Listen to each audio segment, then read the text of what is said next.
এক সাহাবীর নাম সাদ বিন মুয়াজ। কি নাম? নবী করিম সাল্লাল্লাহু আলাইহি ওয়াসাল্লামের সাথে একদম ডান হাত হয়ে যুদ্ধ করেছেন দীর্ঘদিন।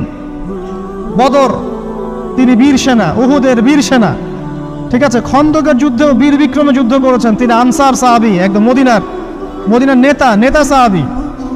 সব সাহাবী কিন্তু একরকম নন। কেউ ছিলেন নেতৃস্থানীয় সাহাবী, তিনি ছিলেন একজন নেতৃস্থানীয় সাহাবী, ঠিক আছে। সাদ বিন মুয়াজ নবী করিম সাল্লাল্লাহু আলাইহি ওয়াসাল্লাম এত ভালোবাসতেন তাকে, এত ভালোবাসতেন যে তাকে নিজের মনে করতেন যে সাদ বিন মুয়াজ আনসাররা আমার নিজের। চারটাখানি কথা। এই সাহাবীর খন্দকের যুদ্ধে এই যে হাতের এই দিকে, সম্ভবত হাতের এই রগের মধ্যে একটা তীর এসে লাগে এখানে, এবং তীরটা তিনি বের করতে গিয়ে রক্তটা ছিঁড়ে যায়।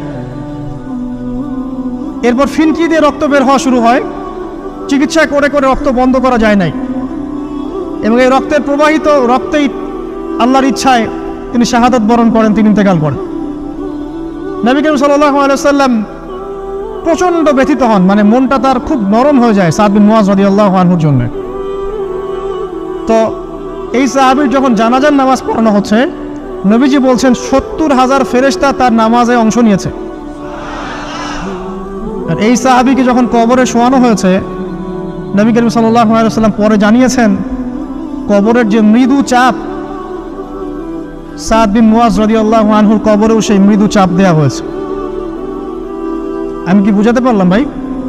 আমাদের কোনো দাম আছে এখনকার পলিটিশিয়ানদের কোনো দাম আছে? এখনকার সমাজ নেতার কোনো দাম আছে? এখনকার সুদখোরদের কোনো দাম আছে? এই ঘুষখোর দুর্নীতিবাজদের কোনো দাম আছে? আমরা যারা কাঠমোল্লা হয়ে আছি আমাদের কোনো দাম আছে? সাদ বিন মুয়াজ রাদিয়াল্লাহু আনহু যদি কবরের শাস্তি তাকে না ছাড়ে, প্রশ্নোত্তর পর্ব তাকে না ছাড়ে, আমরা পার পাবো? নবী করিম সাল্লাল্লাহু আলাইহি ওয়াসাল্লাম বলছেন সূরা মুলক তেলাওয়াত করো রাতের বেলা, ইনশাআল্লাহ সূরা মুলকের তেলাওয়াত কবরের আযাব থেকে তোমাকে বাঁচান। আর আমাদের তো ভাই কবরে সবাই সাথে যাবে না, গার্লফ্রেন্ড যাবে না, বাপ মা ভাই বোন সবাই যাবে না।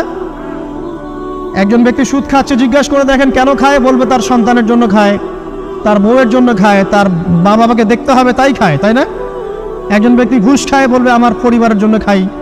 একজন দুর্নীতি করছে, পুকুর চুরি করছে, বলবে দুর্নীতি করছে আমার পরিবারের জন্য খাই, পরিবার ভালো থাকবে। সবার একই এক্সকিউজ যে পরিবার যেন ভালো থাকে, আমার সন্তানরা যেন ভালো থাকে, আগামী প্রজন্মের জন্য কিছু রেখে যেতে পারি, তাই না? এরকম একটা মানুষও কি আপনার সাথে কবরে যাবে? তাহলে এই বোকা মানুষ কেন বোঝে না যে আপনার কবরে আপনাকেই যেতে হবে? তাহলে আপনি কি কারণে, অন্যের কারণে নিজের পরকাল নষ্ট করছেন? অন্যের সুখের জন্য আপনি আপনার পরকাল নষ্ট করছেন, সুদ খাচ্ছেন, দিব্যি